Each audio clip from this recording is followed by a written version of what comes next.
Okay, Eagles, it's Miss Sarah here. I just wanted to say hello from my home and to see how you're doing.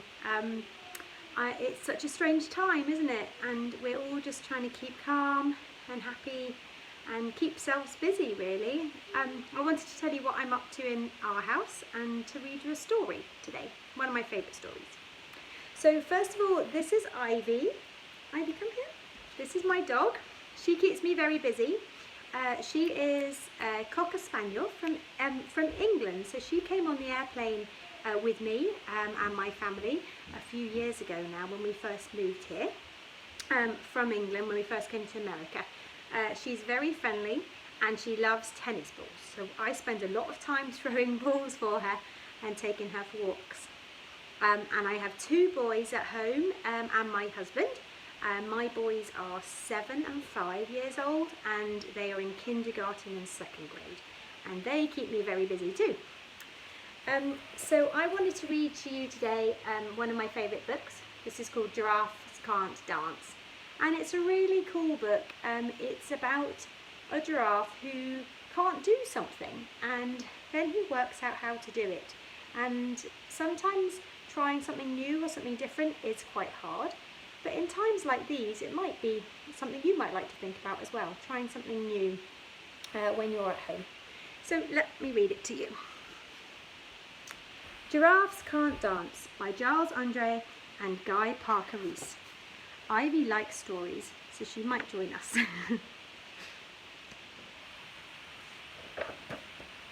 Gerald was a tall giraffe whose neck was long and slim, but his knees were awfully bandy and his legs were rather thin.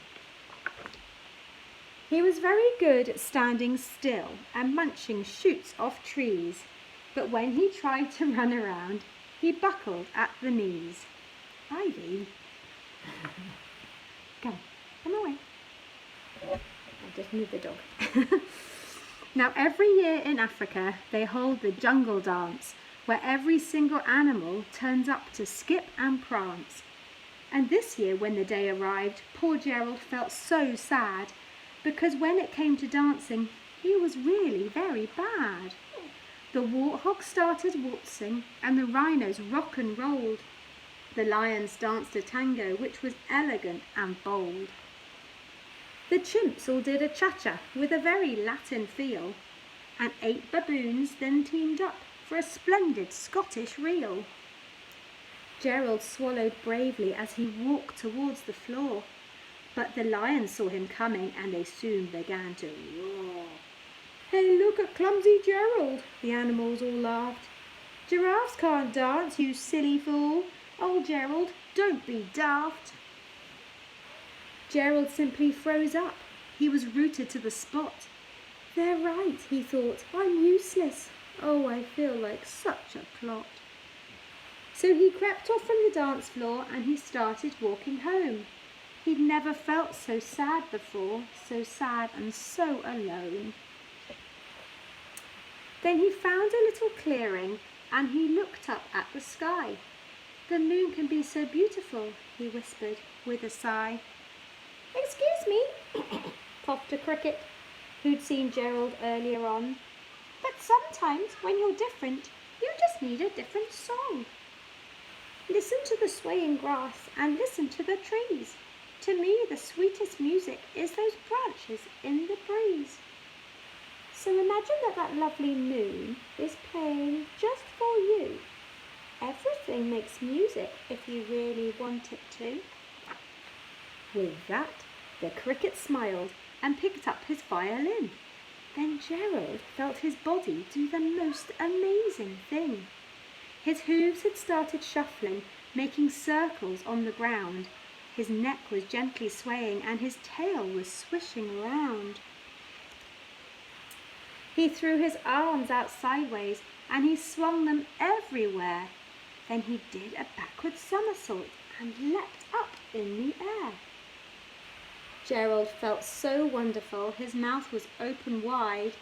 I am dancing, yes, I'm dancing, I am dancing, Gerald cried. Then one by one, each animal who'd been there at the dance arrived while Gerald boogied on. and watched him quite entranced. They shouted, "It's a miracle! We must be in a dream. Gerald's the best dancer that we've ever seen. How is it you can dance like that? Please, Gerald, tell us how." But Gerald simply twizzled round and finished with a bow. Then he raised his head and looked up at the moon and stars above. "We all can dance," he said, "when we find music that we love."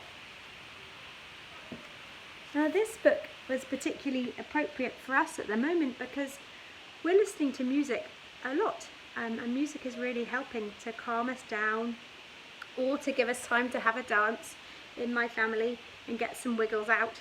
So maybe you can try playing some music if you can at home, or reading a book as a nice way to calm down. I hope you have a good day, and I will be back to read some more stories soon. Bye bye.